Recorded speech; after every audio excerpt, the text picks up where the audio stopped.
जीवन में विश्राम की बहुत जरूरत है। श्रम के बाद विश्राम। देखते देखते आदमी देखते देखते थक जाता है, विश्राम की जरूरत पड़ती है आंखों को। सुनते सुनते आदमी उब जाता है, विश्राम की जरूरत पड़ती है। बोलते बोलते उब जाता है, थक जाता है, विश्राम की जरूरत पड़ती है। खाते खाते उब जाता है, थक जाता है, उससे विश्राम की जरूरत पड़ती है।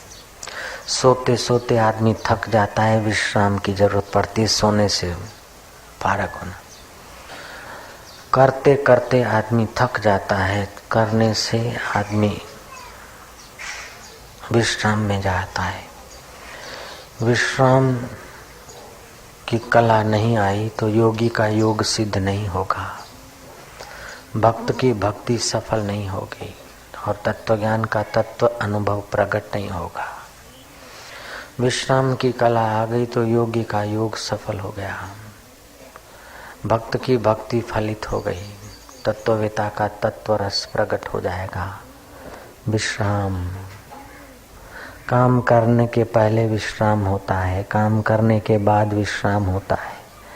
लेकिन चालू काम में विश्राम लेने की कला आ जाए, वो काम करते समय भी विश्राम में हो सकता है। नींद नहीं, आलस्य नहीं, विश्राम। तो हम विश्राम करके आए, फ्रेश होकर आए। बोलते बोलते भी बीच में हम विश्राम कर लेते, तब अच्छा बोल सकते हैं। कीर्तन करते करते भी हम विश्राम कर लेते हैं थोड़ा सा, तो कीर्तन में रस आता है। जप करते करते भी विश्राम करने की थोड़ी सी कला आ जाए तो जप का आनंद प्रकट होता है, नहीं तो जप मजूरी हो जाता है। विश्राम से सामर्थ्य का प्रागट्य होता है। विश्राम कैसे मिलता है? नींद मिलना एक बात है, शरीर को आलसी बना के पड़ा रहना दूसरी बात है।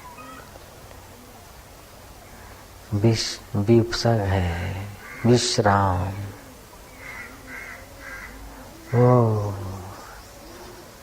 वो विश्राम जहाँ मन और बुद्धि की थकान मिटती है, वह विश्राम जहाँ कर्ता की कर्तृत्व भावनाएं शांत होती है, वह विश्राम जहाँ भोग की वासनाएं दूर हो जाती है, वह विश्राम जहाँ अशांति उद्वेग दूर हो जाता है, वह विश्राम जो मीरा पद गाते गाते चुप हो जाती थी, वह विश्राम जो योगी योग करते करते कर्तापना उस आत्मा में डूब जाता था, वह विश्राम। विश्राम कैसे प्राप्त होता है? बहुत ऊंची चीज है, बहुत ऊंची चीज है।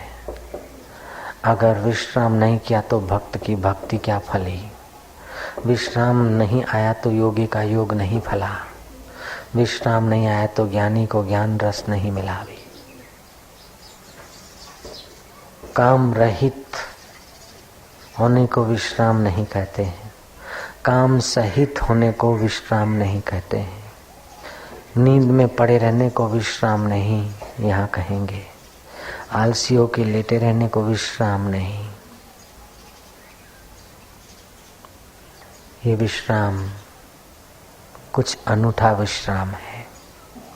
ये विश्राम सार स्वरूप विश्राम है। ये विश्राम जीवन की मांग है,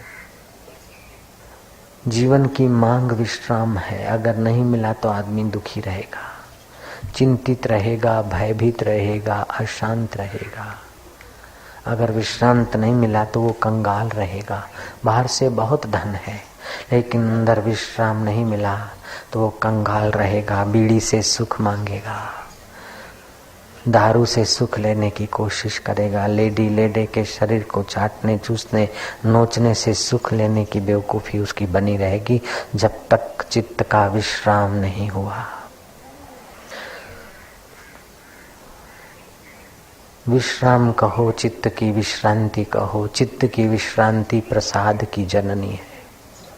प्रसाद माना क्या? सारे दुखों को दूर करने की एक अनुपम रामबाण औषध है। प्रसादे सर्व दुखानाम हानि रस्योपजायते प्रसन्न चेतसो यासु बुद्धि पर्यवितिष्ठते। विश्राम आत्मा का प्रसाद है, सामर्थ्य का स्रोत है, खुशी का झरना है, निर्भयता की नींव है, प्रेम की पवित्र सरिता है, जीवन की उत्तम पगडंडी है विश्राम। विश्राम कैसे मिले? एक चरणदास हो गए महान अच्छे ऊंचे संत। चरणदास सतगुरु के तन मन दीजिए वारी, तन और मन सतगुरु तत्व में वार दे। चरणदास सतगुरु के तन मन दीजिए वारी, जो गुरु झिड़के लाख तो मुख नहीं मोड़िए। लाख झिड़के डांटे भगाड़े फटकारे मुख न मोड़िए। सतगुरु के रास्ते चलिए, सतगुरु तत्व में विश्राम पाइए। चरणदास सतगुरु के तन मन दीजिए वारी, जो गुरु झड़के लाख तो मुख नहीं मोड़िए। गुरु से नेह लगाए के सबसे नेह तोड़िए। गुरु से नेह लगाए के सबसे नेह तोड़िए। ये भोगना है, ये पाना है, ये करना है, ये इससे मुंह मोड़िए। सतगुरु तत्व से, आत्मदेव से, गुरु अनुभव से निह जोड़िए, औरों से निह तोड़िए। चरणदास सतगुरु के तन मन दीजिए वारी, जो गुरु झिड़ के लाख तो मुख नाही मोड़िए। गुरु से नेह लगाए के सबसे नेह तोड़िया। माता ते हरि सौ गुने तिनके सौ गुरुदेव। माता से हरि सौ गुने तिनके गुरुदेव। माता से भी भगवान तो ऊंचे हैं और भगवान के भी गुरुदेव होते हैं। श्री कृष्ण के गुरुदेव सांदीपनी थे और राम जी के गुरु वशिष्ठ महाराज थे। जनक के गुरु अष्टावक्र थे। रामकृष्ण के गुरु तोतापुरी थे। माता ते हरि सौ गुने तिनते सौ गुने गुरुदेव। प्यार करे सौ गुण सब अवगुण हरे। प्यार करे सब अवगुण हरे। चरणदास सुन लेव। माता ते हरि सौ गुने तिनते सौ गुने देव। प्यार करे अवगुण हरे। चरणदास सुन ले। ये सतगुरु तत्व की विश्रांति की बात है। आलसियों की, शराबियों की, कामियों की थकान के बाद जो विश्रांति कही जाती है वो नींद है, वह आलस्य है, वह तमस है। ये विश्रांति प्रसाद की जननी है, मुक्ति का अनुभव कराने वाली विश्रांति की बात है। देखते देखते आँख को विश्रांति चाहिए, बोलते बोलते जीभ को विश्रांति चाहिए, सुनते सुनते बोले भाई अब तो तेरी इन बातों से मन पक गया। जगत को अब दुख की जरूरत नहीं, जगत तो अपने आप में बहुत दुखी है। जगत को परिश्रम की जरूरत नहीं है, जगत को बोझा उठाने की जरूरत नहीं है, जगत को चिंता की जरूरत नहीं है। जगत को अब विश्रांति की जरूरत है। जगत को सुख की जरूरत है, प्रसन्नता की जरूरत है, आत्मानंद की जरूरत है। जगत को तुम्हारी उसकी निंदा, उसने ये कर दिया, वहां ये हो गया, इससे अब जगत उब गया, थक गया है दुनिया। विश्रांति की जरूरत है। झगड़े करते करते, सुनते सुनते, सुनाते सुनाते आदमी उब गया। बाहर का खाते खाते, खिलाते, देखते दिखाते उब गया। विश्रांति की जरूरत है। विश्रांति के बिना जीवन नरकालय हो जाता है। अब विश्रांति कैसे मिले? जो जरूरी हो, अत्यंत जरूरी है वो कर डालो, और जो किए बिना चल सकता है उसको भूल जाओ। जल्दी विश्रांति की अनुभूति करनी हो, जो जरूरी है उसको कर डालो, तत्परता से कर डालो, उत्साह से करो। जो जरूरी है वो करो, बंदगी समझ कर करो। मीरा की नाई नाचते कूदते करो, शबरी की नाई गुनगुनाते करो, प्रहलाद की नाई विरोधों के बीच भी जो करना है वो कर डालो, और जो नहीं करना है उसको छोड़ दो। जल्दी विश्रांति मिलेगी। हरि बाबा, उड़िया बाबा और आनंदमयी माँ वृंदावन में काफी समय तक एक साथ रहते थे और तीनों उत्तम उच्च कोटि के संत थे। हरि बाबा के गुरुदेव थे सच्चिदानंद स्वामी। चरणदास सतगुरु के तन मन दीजे वारी। कभी कभी ऐसे सत्य को पाए हुए सदगुरुदेव अजब अनोखी लीला करते। हरि बाबा के गुरु सच्चिदानंद स्वामी पंजाब में गए। वे विश्रांति पाए हुए पुरुष थे। उनके संकल्प में सामर्थ्य था। उनके ताड़न में, मारन में, प्रेम करने में, प्रसाद देने में कुछ न कुछ करुणा कृपा बरसती बिखरती रहती थी। जैसे फूल की सुगंध बरसती बिखरती रहती है, चंदा की चांदनी से कुछ बरसता रहता है, वो तो स्थूल शरीर को पुष्ट करता है चंदा की चांदनी से जो बरसा, लेकिन महापुरुष की करुणा कृपा से जो बरसता है वो हमारे स्व को पुष्ट करता है, हमारे जीवत्व को शिवत्व में बदलता है। वो ऐसे संत थे सच्चिदानंद महाराज। तो उनके संपर्क में आए हुए लोगों को बड़ा आनंद मिलता था। विश्रांति पाके आते थे, विश्रांति पाकर बोलते थे, विश्रांति पाकर लेते थे, विश्रांति पाकर देते थे, तो दूसरों को भी विश्रांति मिलती। रोगी को रोग से विश्रांति मिलती, चिंतित को चिंता से विश्रांति मिलती, अहंकारी को अहंकार से थोड़ी विश्रांति मिलती, मोही को मोह से विश्रांति मिलती, भयभीत को भय से विश्रांति मिलती। जो विश्रांति का पुंज है, ऐसा ब्रह्मवेता सच्चिदानंद जब अपने सत्संगियों के बीच जाते तो सत्संगियों को अपने अपने योग्यता के अनुसार अपने अपने परिश्रम में विश्रांति मिलती। सोच सोच के थक गए, लेकिन कथा में आए विश्रांति मिली। बड़े बीमार थे, लेकिन यहाँ आए विश्रांति मिली। बड़े डर रहे थे, लेकिन अब विश्रांति मिली। बाबा की यश कीर्ति चारों तरफ फैली, लेकिन ऐसे महापुरुषों को यश कीर्ति से क्या लेना देना। जो विश्रांति पाने की कला पा ली है, उन्हें यश पाकर सुख क्या लेना है, उन्हें धन पाकर सुख क्या लेना है, और निर्धन होकर सुख क्या लेना है। वो तो विश्रांति पाकर परम सुख ले चुके हैं महापुरुष ब्रह्मवेता। चित्त की विश्रांति प्रसाद की जननी है। प्रसादे सर्व दुखानाम हानि रस्योपजायते। वहां पहुंचे हुए वह सच्चिदानंद महाराज जब पंजाब में पहुंचे तो पंजाब के लोग, कई सत्संगी माइयां होती। पंजाब में ज्ञान ध्यान की बातें समझने वाले लोगों की संख्या ज्यादा थी आज से 50 वर्ष पहले। ज्ञानी तो पंजाब, छू तो मारवाड़, ढोंगी तो गुजरात।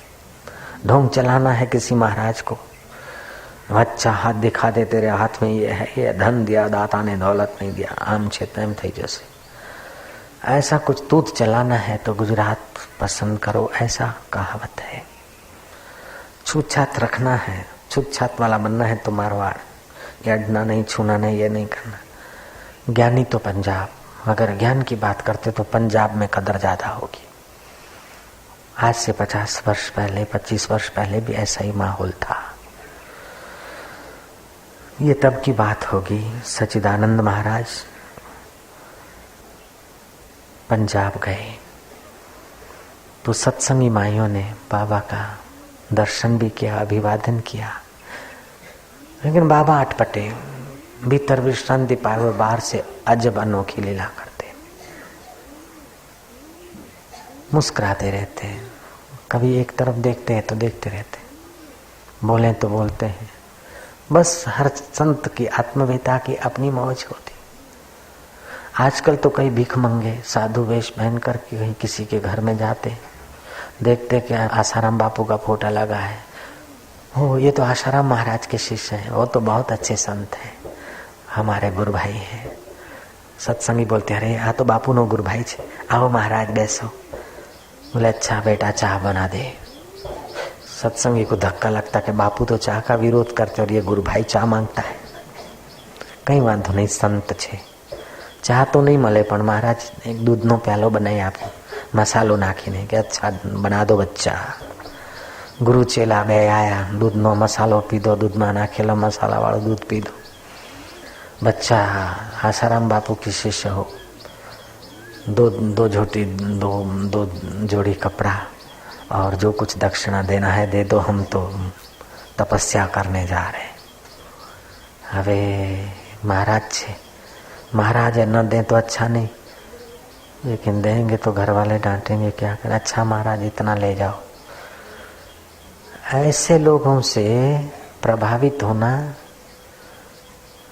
ये अलग बात है, लेकिन विश्रांति पाए हुए महापुरुषों को समझना और फिर यथा योग्य किसी को दान पुण्य सत्कर्म करना ये ठीक, लेकिन बुद्धू कोई बना जाए, अपने को मूर्ख बना जाए, ऐसा तो अच्छा नहीं लगता।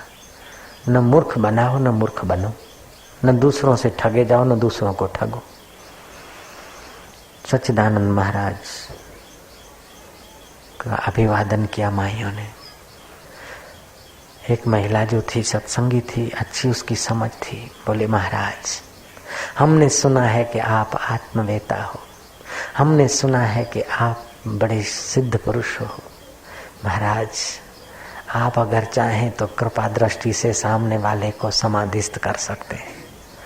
आप चाहें तो जिसके तरफ एक टक देखते रहें तो वो आदमी खो जाता है अपनी विश्रांति में। महाराज हमारे गांव में फलानी बुढ़िया है, बड़ी अच्छी बाई थी, उनसे हमने सत्संग सीखा, उनसे हमने कीर्तन भजन सीखा, उनसे हमने ध्यान सीखा, उनसे हमने शास्त्र पढ़े सुने, उनसे हमने चौपाइयाँ सीखी, दोहे सीखे और गीता के श्लोक रटे हैं। वो माई हमारे पर बड़ी दयालु थी। आजकल उस माई को धर्म के प्रति, साधुओं के प्रति, साधन भजन के प्रति अश्रद्धा हो गई है।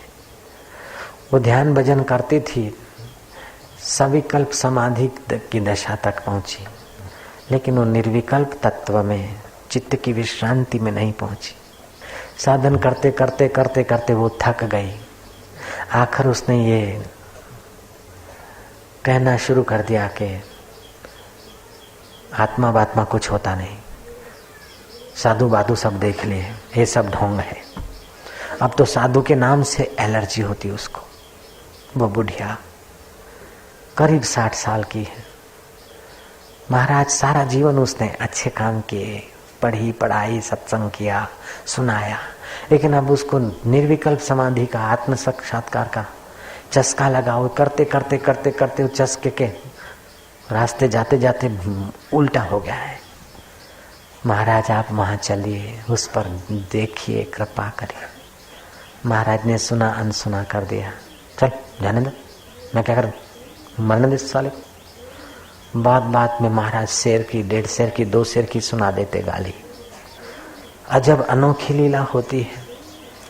चरणदास जी कहते हैं, चरणदास सतगुरु के तन मन दीजे वारी, जो गुरु झिड़के लाख तो झिड़के डांटे। हूं शू करूं नहीं, हाँ बराबर છે। जो गुरु लाख झिड़के, जो गुरु झिड़के लाख तो मुख नाही मोड़िए।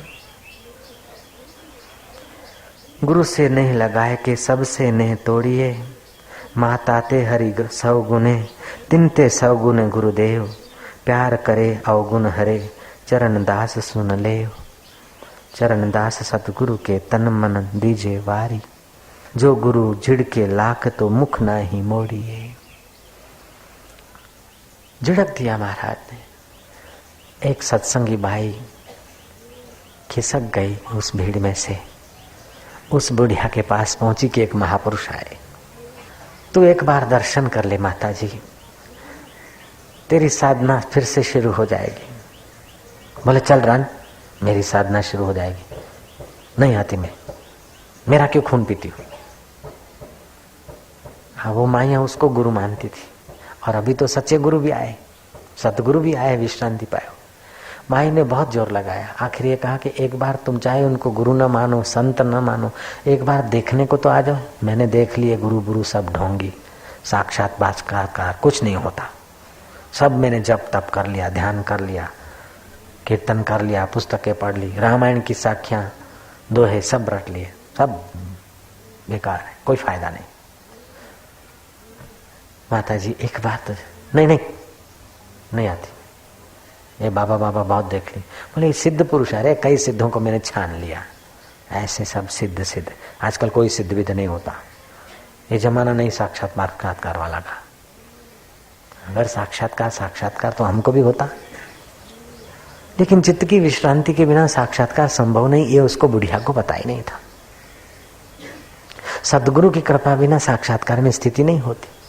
और तेरे को गुरु मिला होगा, ये करो, जिसने जो साधन बनाया वो सब करके देख लिया मैंने, अब ये बाबा क्या बताएगा। बोले साधन बताएं न बताएं, तुम करो न करो, इस बात को छोड़ो, एक बार दर्शन तो कर लो। बोले मैं नहीं आती रांट, निकल मेरे घर से, खून पीने आई रोज। इस बाबा का दर्शन को, जा तेरे बाप का तू दर्शन कर रांट। वो माई भी कुछ ऐसी थी। सत्संगी बाई अपना फर्ज अदा करने गई कि इन्हीं से हम धार्मिकता सीखी है, इन्हीं से हम रामायण भागवत गीता आदि का ज्ञान कुछ पाए हैं। तो ये माई का बुढ़ापा बिगड़ न जाए, इसलिए कोई सदगुरु के चरणों में पहुंचा दे। लेकिन बाई तो बस टस से मस नहीं होती, अपना राग अपनी ढबली बजाए जा रही, कोई असर नहीं होती। सत्संगी बाई तो लौट गई बाबा के इर्द गिर्द। जो माइयां बैठी थी वहां चुपचाप बैठी, खुला सा था, आसपास में दूर दूर कहीं पेड़ थे। उसने दो काना फूसी करके सत्संगी माइयों को बताया कि वो आई नहीं। बाबा को भी बोला कि वो आई नहीं। बोले नहीं आई तो मैंने बोला था ना, मरने दो, मैं क्या करूं। नहीं आई तो खड्डे में पड़ने दो उनको। खड्डे में पड़ने तो कहते तो हैं, लेकिन भीतर से कितनी करुणा और क्या संकल्प होगा वो तो वही जाने महापुरुष। उस माई को हुआ कि चलो अब तो मैं बूढ़ी हुई हूँ, कुछ भाता तो है नहीं, मरने की घड़ियां तो नजीक है, अब बुलाने आई है, देखें कौन सा बाबा है, और कुछ नहीं तो दर्शन तो कर लूं। उसकी मति पलटी, वो बुढ़िया जहाँ सत्संग की जगह थी, छोटा मोटा जो आश्रम था, वहां पहुंची। लेकिन शर्मिंदी कैसे, जब ना कह दिया सत्संगियों माइयों को, ना कहला भेजा, अब कैसे जाए। और थी भी मुखिया, सत्संग करने वाली स्वयं थी, अब वो चेलियों के बीच कैसे नाक रगड़ने को जाए। शर्म के मारे सिर नीचा करते हुए किसी पेड़ की ओथ में बैठकर देखने लगी महाराज को। महाराज को देखने लगी चोरों की नाई। तो महाराज ने देखा, कौन देखता है, तो महाराज उधर बार बार देखने लगे। तो माइयों की नजर गई कि महाराज किसको देखते।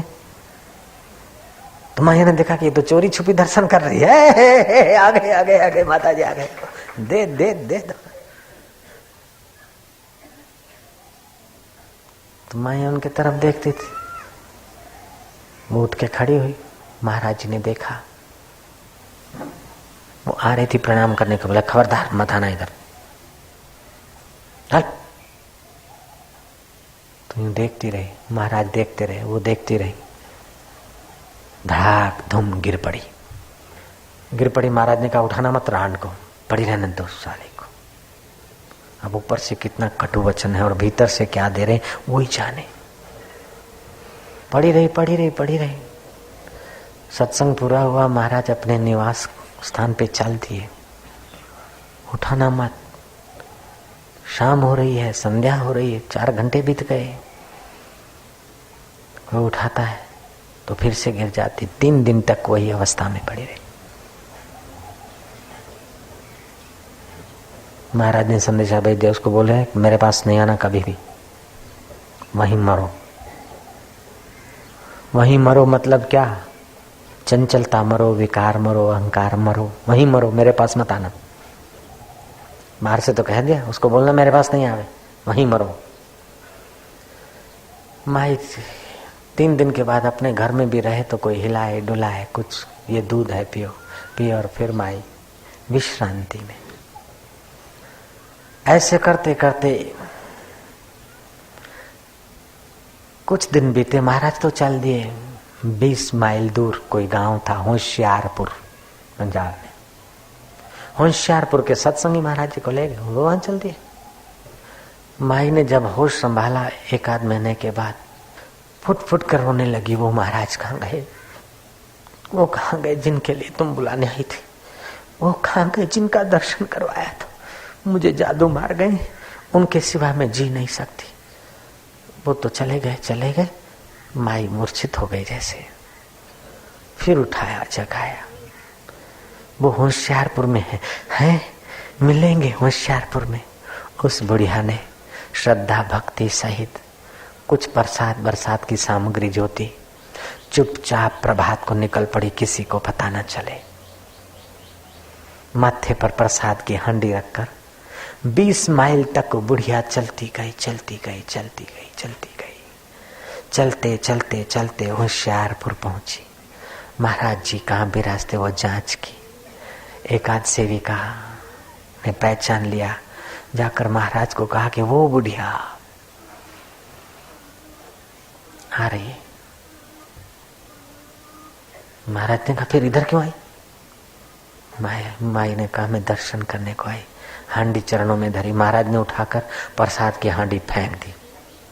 बोला था मत आना रान, फिर भागती फिरती, जा, इधर तेरा भला नहीं होगा, जा वहीं मर पड़ी रहे। अब आज्ञा सम नहीं साहिब सेवा, दर्शन के बिना कैसे रहूंगी, लेकिन आज्ञा है। वापस लौटी, इधर मत आना, वहीं पड़ी रही। भूख लगी, खाया, फिर विश्रांति। जरूरी बोलना है, बोल दिया, फिर विश्रांति में उसकी सविकल्प समाधि निर्विकल्पता के रास्ते पर चल पड़ी। ऐसे करते करते 6 मास बीत गए। अब तो उसको फिर लगने लगी कि कुछ भी हो जाए मैं दर्शन के बिना नहीं रह सकूंगी। महाराज जी तो होशियारपुर से चल दिए अपने आश्रम में।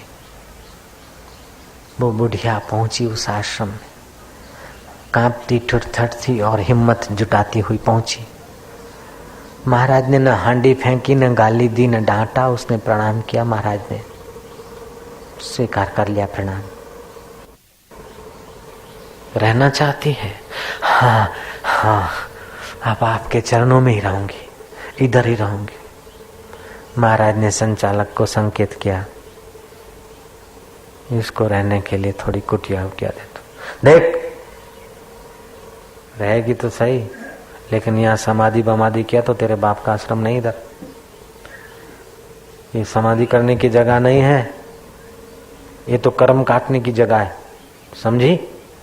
अगर समाधि की तो भगा दूंगा छुट्टा पकड़ के। दांत घिसते घिसते तो तेरे दांत निकल गए, थोड़े और भी निकल जाएंगे, समझ लेना। फिर समाधि करने की इच्छा तो थी, लेकिन अगर समाधि करूंगी, ध्यान करूंगी तो निकाल दी जाऊंगी आश्रम से। इस भय के कारण वो समाधि का स भी भूल गई। महाराज जी सुबह 2 बजे उठते थे। सच्चिदानंद महाराज जाते जंगल में, एकांत में घूम घाम के बैठे रहते, पेड़ के नीचे विश्रांति पाते। विश्रांति के मूल्य को जानते थे, जैसे घाट वाले बाबा विश्रांति पाते थे, मेरे गुरुदेव लीलाशाह बापू विश्रांति पाते थे, ऐसे ही वो सच्चिदानंद भी विश्रांति पाने में चतुर थे, कुशल थे। विश्रांति में गति मिल गई थी।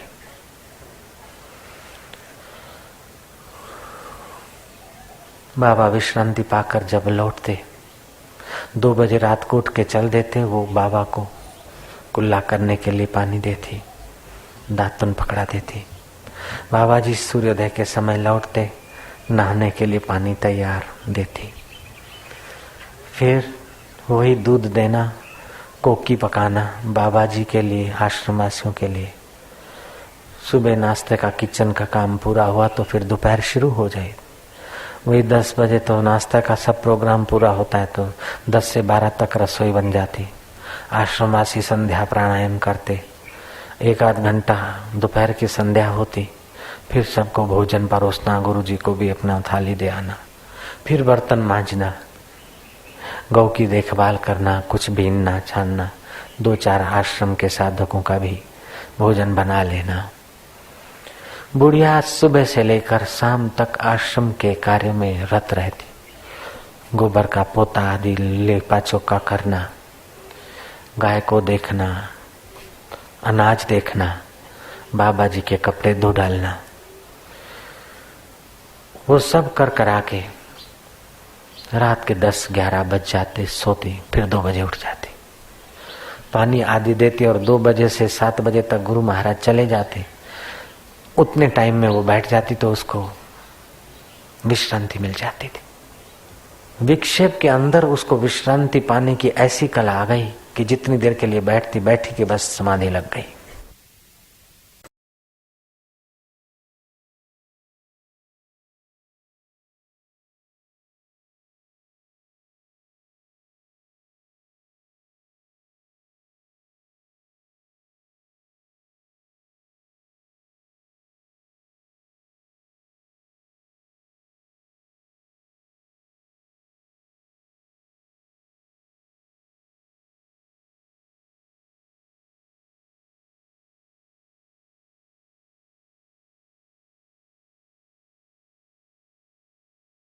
विक्षेप के अंदर उसको विश्रांति पाने की ऐसी कला आ गई कि जितनी देर के लिए बैठी कि बस समाधि लग गई। जो अपनी मिली हुई सेवा को उत्साह से नहीं करता है, उस अभागे का ध्यान भजन भी उत्साह से नहीं होगा। देख लेना तुम, मिला हुआ अपना सत्कर्म जो उत्साह से नहीं करता है तो सत्य स्वरूप में विश्रांति पाने की योग्यता भी उसकी क्षीण हो जाती। मिली हुई सेवा, मिला हुआ दैवी कार्य जो आदमी केयरफुल होकर नहीं करता है तो देव में केयरफुल होकर देव में विश्रांति पा नहीं सकता है, संभव ही नहीं है। वो तो पलायनवादी हो जाएगा, हरामखोर हो जाएगा, दान का माल खाकर अपने सिर पर बोझा बढ़ाने वाला आलसी टट्टू बन जाएगा। वो माई 2 बजे से 7 बजे तक गुरु महाराज अरण्य में रहते हैं, फिर आते हैं। उनके लिए गर्म पानी या गर्मी है तो पानी की बाल्टी, उनके वस्त्र आदि की व्यवस्था रखती। उसकी सेवा से उसके कषाय परिपक्व हुए और उसकी निर्विकल्प समाधि में गति होने लगी, विश्रांति में गति होने लगी। लाख लाख नीति और धर्म, पुण्य और कर्म, तीर्थ और दान से भी चित्त की 2 घड़ियां विश्रांति अनंत गुना महत्वपूर्ण होती है। दुनिया के खूब बड़े बड़े उद्योगों से भी 2 क्षण चित्त की विश्रांति परम पावन होती है। ये विश्रांति बहुत ऊंची चीज और उसमें उसको गति मिल रही थी। शरीर से कुछ नहीं करना और मन से भी कुछ न करना, न सोचना। इस विश्रांति को कबीर जी ने अपनी भाषा में कहा। संसार का चिंतन छोड़ने के लिए राम जी का, इष्ट का, कृष्ण का, फलाने का चिंतन करना पड़ता है, लेकिन आगे चलकर ये चिंतन भी छूट जाता है विश्रांति में। भला होया हरि बिसर्यो, सिर से टली बला, मुख से जपू न कर से जपू, उर से जपू न राम, राम सदा हमको जपे हम पावे विश्राम। कबीर जी की विश्राम, वह विश्राम अकेले में होता है। 1 निरंजन 2 सुखी, 3 में खटपट 4 दुखी। ये साधुओं में कहावत है। 1 निरंजन, ये उपनिषदों में कथा आती है कि जीव आया था तो अकेला था, जाएगा तो अकेला। बीच में ऐसी माया लग जाती है कि बेटे के बिना नहीं रह सकता, पत्नी के बिना नहीं रह सकता, पति के बिना नहीं रह सकती, पैसे के बिना नहीं रह सकते। अरे तुम विश्रांति के बिना नहीं रह सकते। सब कुछ छोड़कर नींद में तमस विश्रांति, विश्रांति तो क्या कहे, फिर भी आंशिक विश्रांति पा लेते हो नींद में, तभी दूसरे दिन काम करने में होते। सबसे अलग हो जाते हो नींद में, रुपयों से, पैसों से, पत्नी से, धन से, चिंता से और खुशी से, सबसे अलग हो जाते हो। तब दूसरे दिन फ्रेश होते हो। अगर कोई भी बात खटकती रही तो नींद नहीं आती। कोई भी चिंता या खुशी या भय या चिंतन होता रहा तो पक्की नींद नहीं आती। विश्रांति का मतलब है निश्चिंत विश्रांति, विउपसर्ग पूरी शांति, परम शांति का दो।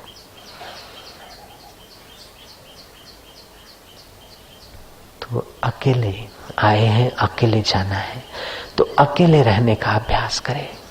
भले साधकों के बीच रहते हैं, फिर कभी कभार अकेले 5-25 मिनट जा बैठे। साधिकाएं भले महिला आश्रम में रहती हैं, लेकिन कभी कभार अकेले जा बैठे, कहीं झोंके न खाए, चित्त कुछ सोचे, विश्रांति, जप करना है विश्रांति, सुमरन करना है विश्रांति, ध्यान करना है विश्रांति। न करने से तो ध्यान करना अच्छा है, लेकिन ध्यान करते करते ऐसी अवस्था आ जाए कि ध्यान करने वाला विश्रांति में विश्रांति स्वरूप हो जाए, उपलब्धि हो जाएगी। योगी का योग सिद्ध हो गया, सेवक की सेवा फलित हो गई। सेवा करते करते विश्रांति, 2 मिनट ही पालो, फिर सेवा करो, सेवा में 4 चांद लग जाएंगे। जो 2 मिनट पाता है वो 10 मिनट भी पा सकेगा, 10 घंटे में भी जा सकेगा।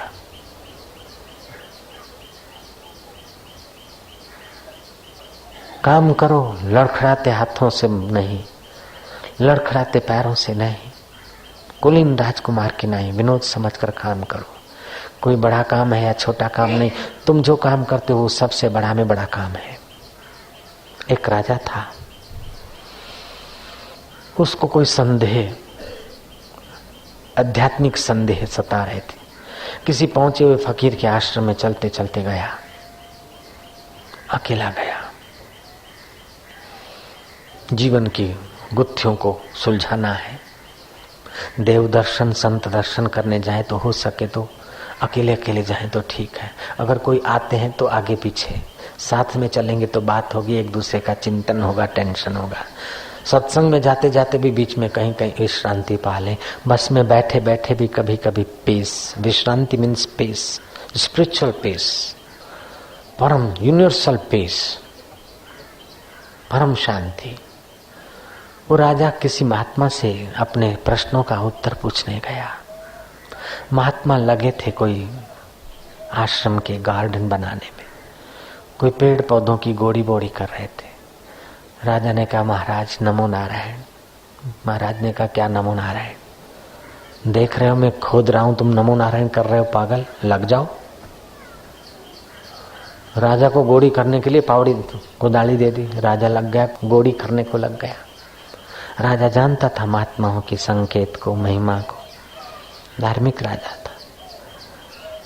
गोड़ी कर रहा है, इतने में भागता भागता भागता कोई अधमुआ सा आदमी आ गिरा आश्रम की चौखट को। महाराज ने कहा, क्या देखते हो, उठाओ उठाओ, गिरा। उसको उठाया, उसके सिर में चोट लगी थी। राजा ने, महाराज ने मिलकर उसको ठीक ठाक पोंछा दूध का गिलास पिलाया, हल्दी डालकर। उस आदमी में सुरता आई, देखता कि वो ये मेरे को पंखा आंक रहे। फुट फुट कर वो आदमी रोने लगा। महात्मा और राजा ने पूछा कि क्यों रोता है भैया? बोले, मुझे माफ कर दो राजा, मुझे माफ कर दो। मैं फलाने सैनिक का भाई हूं जो तुम्हारे पास सेना में था। मेरा भाई मारा गया सेना में। मुझे लगा राजा तो महल में मौज करता है और मेरा भाई मारा गया सेना में। इसको पता नहीं चलता कि मृत्यु का दुख कैसा होता है। मैं बड़ा अशांत था, दुखी था। तुम जा रहे थे, मैंने देख लिया था, तो मैं आपका पीछा किया था, आपको मारने के लिए, आपकी हत्या करने के लिए।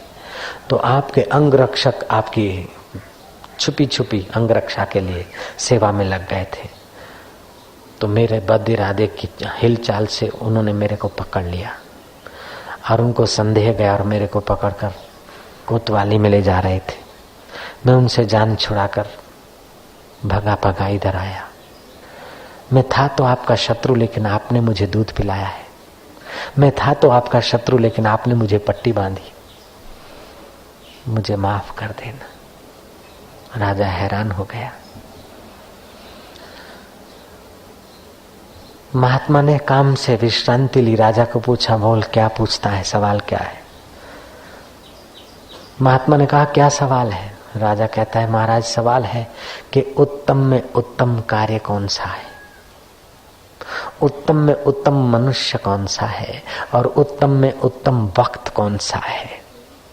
राजा ने कहा, उत्तम में उत्तम वक्त था जिस समय तुम गुड़ाई कर रहे थे, उत्तम में उत्तम वक्त था जिस समय तुम पट्टी बांध रहे थे, उत्तम में उत्तम वक्त है जिस समय तुम सत्संग मेरे से कर रहे हो, और उत्तम में उत्तम वक्त होगा जब तुम राज्य के तरफ जाओगे।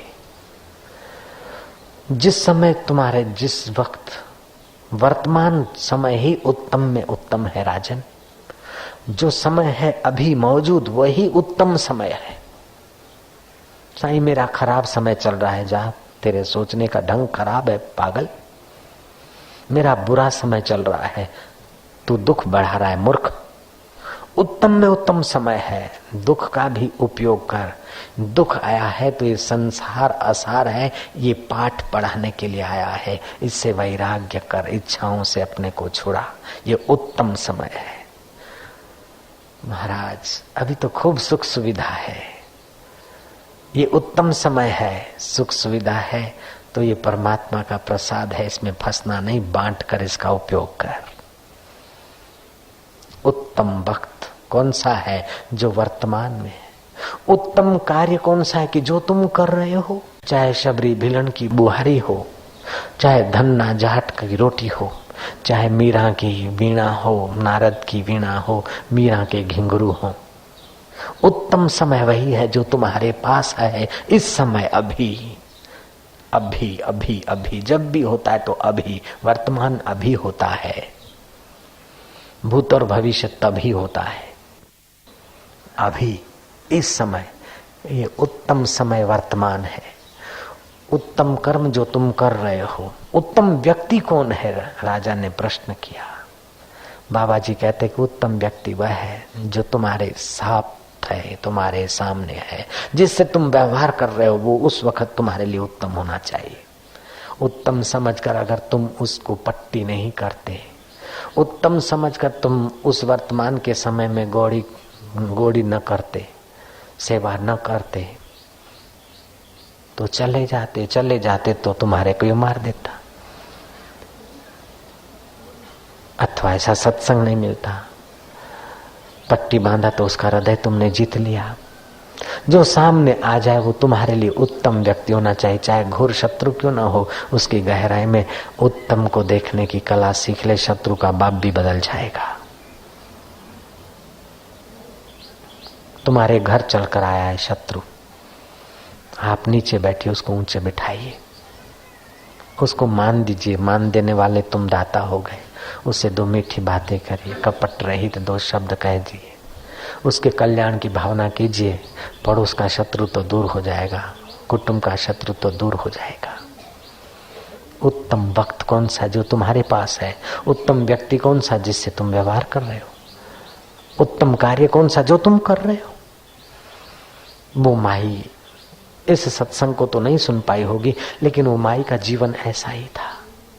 अपने गुरु भाइयों से उत्तम व्यवहार करती, अपने गुरुदेव से कपट रहित उत्तम व्यवहार करती, अपने गुरु का कार्य, आश्रम का कार्य उत्तम ढंग से करती, और फिर वर्तमान का जो समय होता उसको जिस समय जो करती उसमय हो जाती, प्रवृत्ति में प्रवृत्ति हो जाती, भोजन में बिल्कुल रसोईया बन जाती, कपड़ा धोती तो पक्की धोबन बन जाती, और बुहारी करती तो पूरी शबरी बन जाती, कीर्तन करती तो मीरा बन जाती, और गुरु जी के आदेश के अनुसार आश्रम की व्यवस्था को समझती तो मंत्री बन जाती, और फिर जब समाधि करती तो योगन बन जाती थी वो बुढ़िया।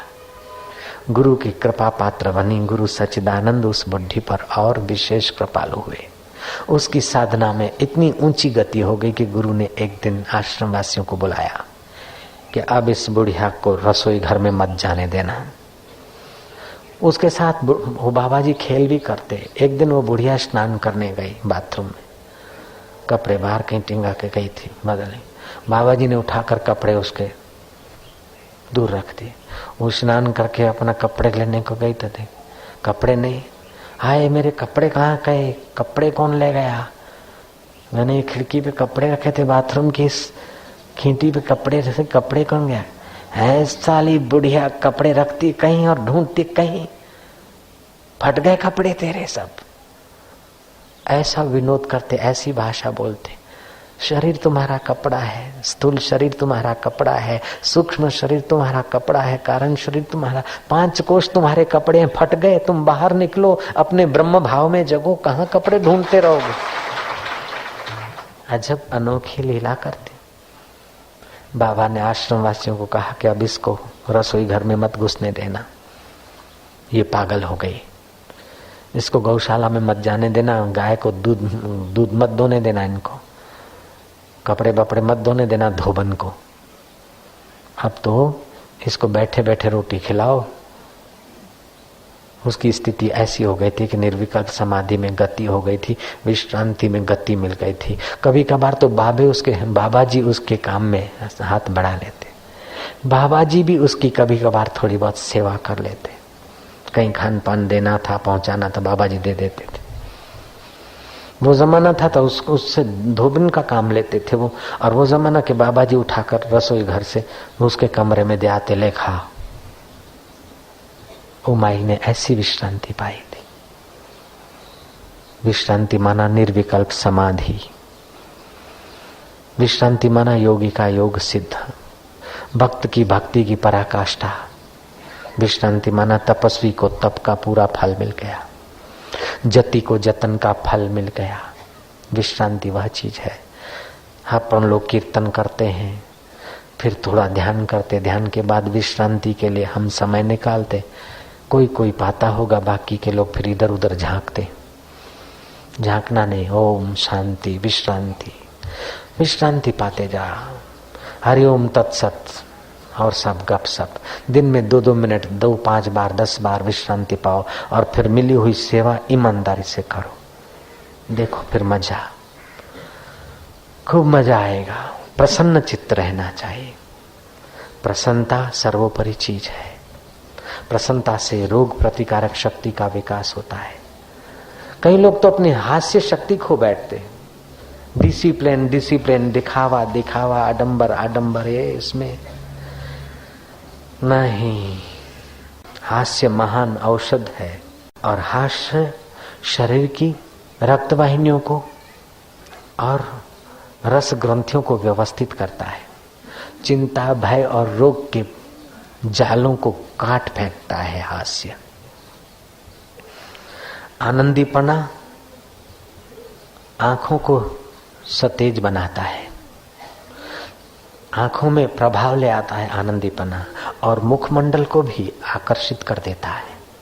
लाली और पफ पाउडर से आकर्षित बनने की, ये चमड़ा को संवारने की तो पाश्चात्य संस्कृति है, लेकिन दिल को दिलबर के रंग से रंग कर प्रसन्न रहा तो उसके आंखों में जो आकर्षण होता है, उसके चेहरे पर जो आध्यात्मिक आभा होती है, वह बड़ी सुखद होती है, निर्विकारी होती है, निरंजनी सुख की खबर देने वाली होती है।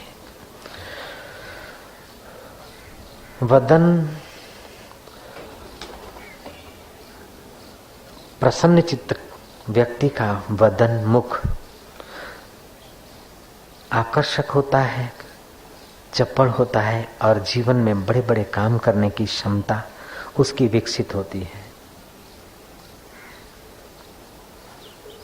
सुख को, शांति को, आनंद को ढकाने वाला जो अहंकार है, वो हास्य करने वाले व्यक्ति का चला जाता है,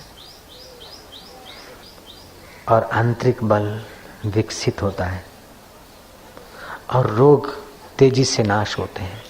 जो प्रसन्न चित्त रहता है वो दवाइयों और डॉक्टरों और हकीमों का गुलाम नहीं होता। जो प्रसन्न चित्त होता है वो वैद्यों को बहुत सारी मेहनत से बचा देता है। जो प्रसन्न चित्त होता है वो डॉक्टरों की परेशानी बचा देता है। वो जो प्रसन्न चित्त होता है वो ड्रग्स डिपार्टमेंट को आराम दे देता है। जयराम जी की। जो खिन्न चित्त होता है वो ड्रग वालों को परेशान करता है, डॉक्टरों को वैद्यों को, कुटुंबियों को तो परेशान करता है, लेकिन खिन्न चित्त वातावरण में भी परेशानी ही फेंकता है। और जो प्रसन्न चित्त है, विश्रांति पाया हुआ है, वो खुद तो मस्त रहता है, वातावरण को भी मस्त करता है, उसके संग में आने वालों को मस्त कर देता है। हर रोज खुशी, हर दम खुशी, हर हाल खुशी। जब आशिक मस्त फकीर हुआ तो फिर क्या दिलगिरी बाबा। प्रसन्न चित्त व्यक्ति उत्तम पुरुष के दर्शन अथवा उसकी निगाह अपने पर पड़ती है, तभी भी बहुत सारी सूक्ष्म मदद मिलती है। और इसी कारण हर एक को लाभ का अनुभव होता है। सब लोग प्राणायाम नहीं करेंगे, सब लोग तत्व चिंतन नहीं करेंगे, सब लोग हरिओम हरिओम बैठ के नहीं करेंगे, सब लोग जगत मिथ्या है ब्रह्म सत्य है करके हिमालय में नहीं बैठेंगे, सब लोग भूर्भुव स्व नहीं करेंगे। सबकी अपनी अपनी रुचि, अपनी अपनी योग्यता होती है, लेकिन सब लोग सुख तो चाहते हैं और विश्रांति वाला सुख का दाता होता है। इसलिए सब लोग उस विश्रांति पाए हुए महापुरुष से लाभान्वित होते हैं।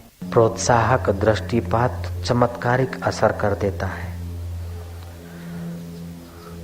हर्ष रहित, प्रसन्नता रहित बच्चे कभी महान नहीं हुए। बुलबुल का गान दूसरों को आनंद दे देता है, कोयल की टुंकार दूसरों को खुशी देती है, लेकिन कौवा की कै कै दिन भर कोई काम नहीं करती। और कोयल टुंकार कब करती? जब तृप्त होती, खाती पीती बैठी जरा ठंडी हवा, गर्मियों के दिन में छाया में जरा अच्छा लगने लगता है, तब बोलती है कुहू कुहू करती। तो विश्रांति माना, आज इच्छाएं वासनाएं छोड़कर अपने में तृप्ति अनुभव करो तो विश्रांति आएगी। और विश्रांति से जो कुछ देखोगे, बोलोगे, करोगे, सब बंदगी हो जाएगी। शिष्य के हृदय में रहने वाली ब्रह्म विद्या कुकर्मी को क्या पता, पापी को बेचारे को क्या पता कि आत्म सुख कैसा होता है, गुरु कृपा का अमृत कैसा होता है। तुम तो गुरु तत्व में, प्रभु प्रेम में डूबते जाओ। श्रम रहित, साथ रहित और सामान रहित विश्रांति स्थली है। कोई बाहर का संग साथ नहीं रहता। विश्रांति के समय कोई श्रम नहीं रहता, कोई सामान नहीं रहता, और फिर भी ऐसा कुछ सुख रह जाता है कि भक्ति, योग और ज्ञान सब सार्थक हो जाते हैं। कोई श्रम नहीं, कोई साथी नहीं, कोई सामान नहीं। ऐसी अवस्था विश्रांति अवस्था है। संगी साथी चल गए सारे, कोई न निभियो साथ, कह नानक ये विपत में टेक एक रघुनाथ। अपने आत्मनाथ की, रोम रोम में रमे हुए राम की टेक में गोता मारते जाओ। बाहर का साथ कब तक संभालोगे? बाहर के सामान को कब तक संभालोगे? सामान नहीं, साथ नहीं और श्रम नहीं तो विश्रांति है। भक्ति की सिद्धि, योग की पूर्णता और ज्ञान की निष्ठा सारे की सारी विश्रांति से प्रकट होती है।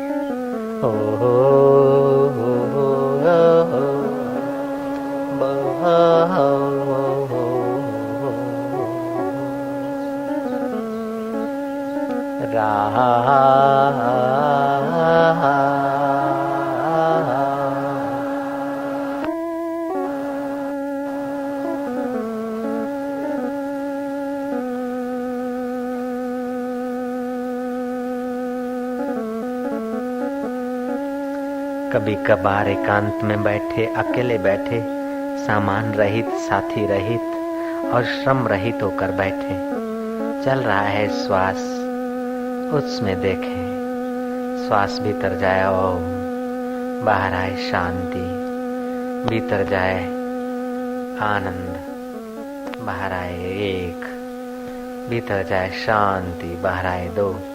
ऐसे 50, 60, 70, 80 की 100 की गिनती होती जाए। विश्रांति के प्रसाद को पाने की कला है।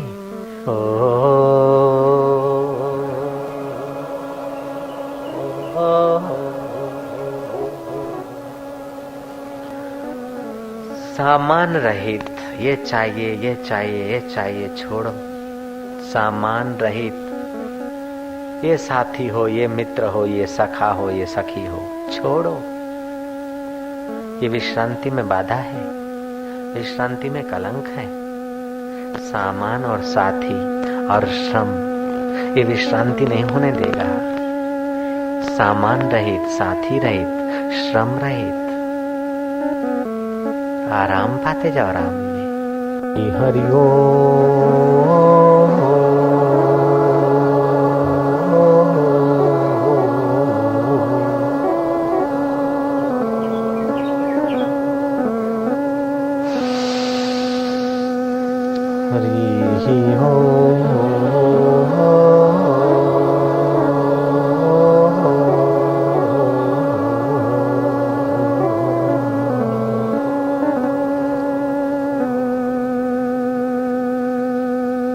केवल 3 बातें, चित्त की विश्रांति, कार्य में तत्परता और उत्तम वक्त, उत्तम व्यक्ति, उत्तम काम। ये समझ में आ जाए, काम बन जाए।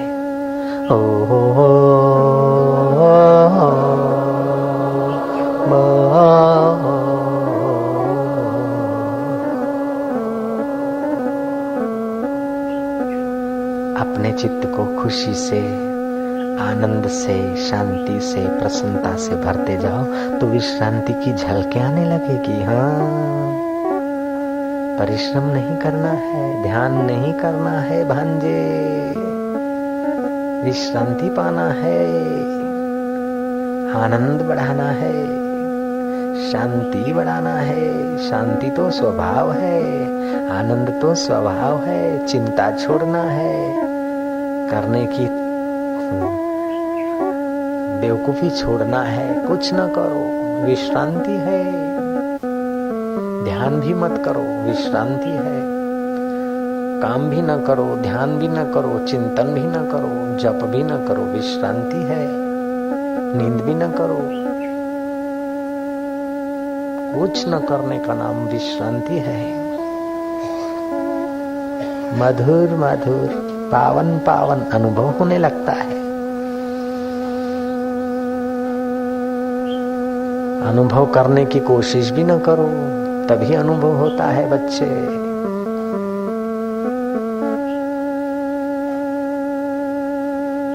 हर रोज खुशी, हर दम खुशी, स्पिरिचुअल हैप्पीनेस। आध्यात्मिक खुशी के लिए प्रयत्न न करो। मटेरियल खुशी की इच्छा हटा दो तो आध्यात्मिक खुशी ऑटोमेटिकली। जो सच्चाई से सेवा करते हैं उन्हीं के भाग्य में ये अमृत आता है। जो सच्चाई से भगवान को, गुरु को स्नेह करते हैं उन्हीं के भाग्य में विश्रांति का रस आ जाता है। हरि हरि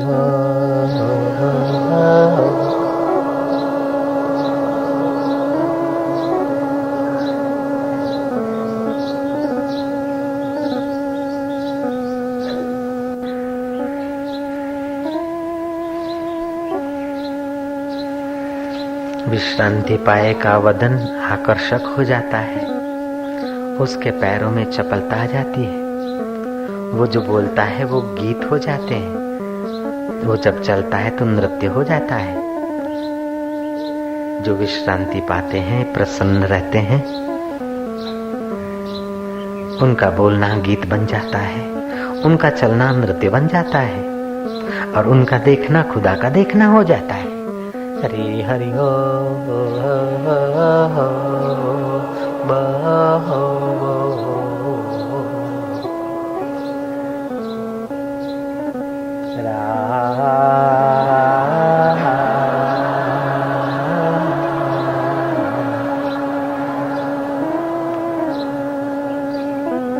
खूब आनंद, मधुर आनंद, विश्रांति।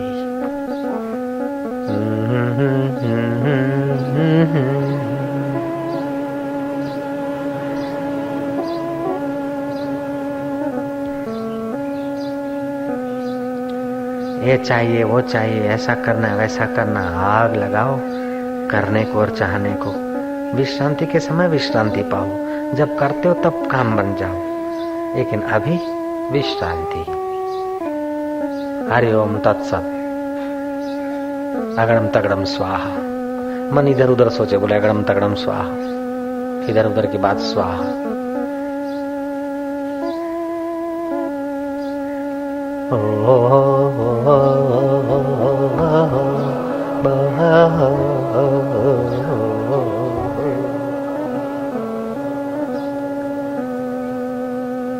किसी मूर्ति का, किसी देवी का, देवता का इस समय ध्यान न करो।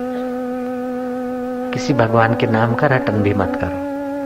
केवल विश्रांति पाओ, जैसे भगवान नारायण विश्रांति पाते। हरि हो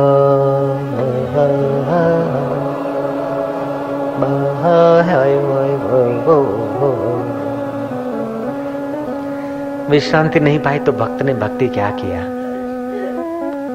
विश्रांति नहीं पाई तो योगी ने योग क्या किया, विश्रांति नहीं पाई तो ज्ञानी ने ज्ञान क्या किया, विश्रांति नहीं पाई तो मनुष्य जन्म पाकर क्या पाया।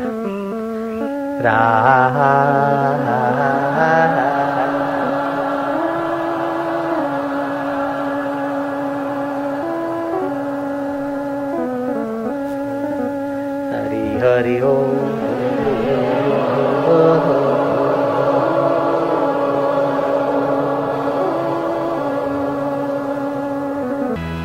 रक्षाबंधन। अब भगवान गुरु हमारी रक्षा करें, विकारों से, अशांति से रक्षा करें, और विश्रांति से ही रक्षा संभव है।